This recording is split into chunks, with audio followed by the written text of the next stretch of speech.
Hey there, it's Jennifer Britton of the Teams365 blog. Thanks for joining me for another team development series here at the Teams365 blog. As you might know, this month I'm doing a series on team development activities. They are not necessarily team building. Some of them are conversation sparkers. Some of them are things that you might want to bring into your next team meeting. Perhaps you're a team leader or a team member, internal or external coach, trainer, or facilitator. I think you're going to find different ways that you can use these activities. Today we're at D, and D is all about decisions. It's the end of the year for a lot of organizations right now, and I think we're being pressured to make decisions in what is very much commonly known as a VUCA environment. Volatile, uncertain, complex, and somewhat ambiguous.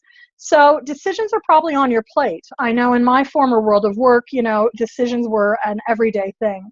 Working for the UN, whether it was looking at disaster management issues, looking at educational reform, looking at healthcare initiatives, decisions were part of what I needed to do along with my team each and every day. So this is a quick decision-making tool that you can bring into your upcoming conversations. I would encourage you, as part of your team meeting perhaps, to make a list of all of the things that you have on your plate, perhaps now and the end of the year. Make a list and then start breaking them down into what is urgent for you and what is important. And I think very quickly, if we use that frame, we get a better sense of what are those things that need to get done and they're important and are going to move the needle ahead, and what are those things that perhaps have a lot of volume but maybe are only urgent.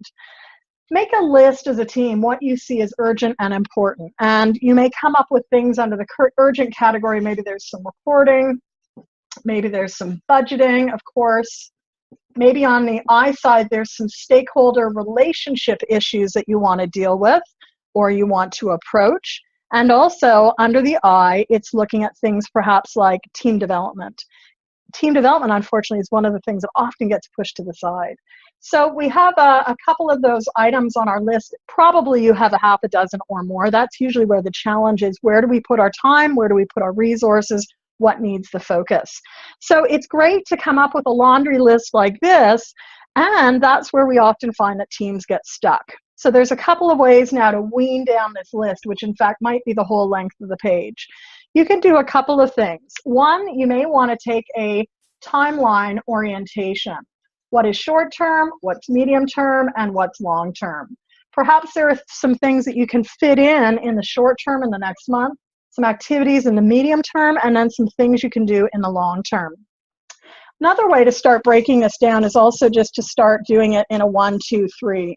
So to give each person a dot, which would represent what is the activity they want to put as a first priority. So first round, you might say, let's all generate a list. What do you see individually as a 1, 2, and 3? Or alternatively, if the team is large, having some collaborative discussion around what would we see as a team, and then putting them in the 1, 2, and 3, and then getting people to vote.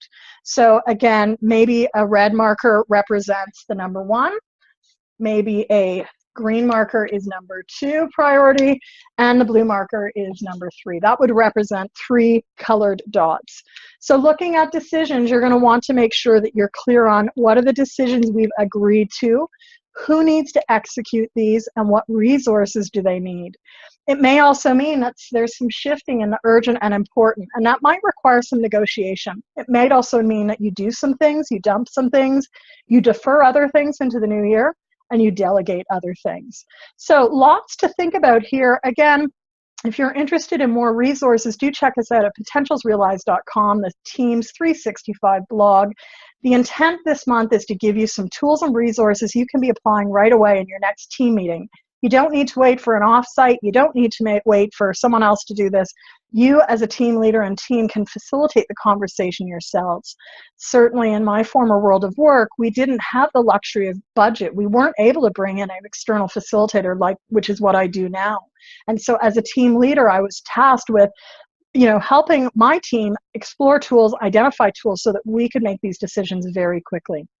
All right, I look forward to seeing you later for one of our upcoming posts. We're only at D today, lots more to go. Again, check us out for more posts, potentialsrealized.com.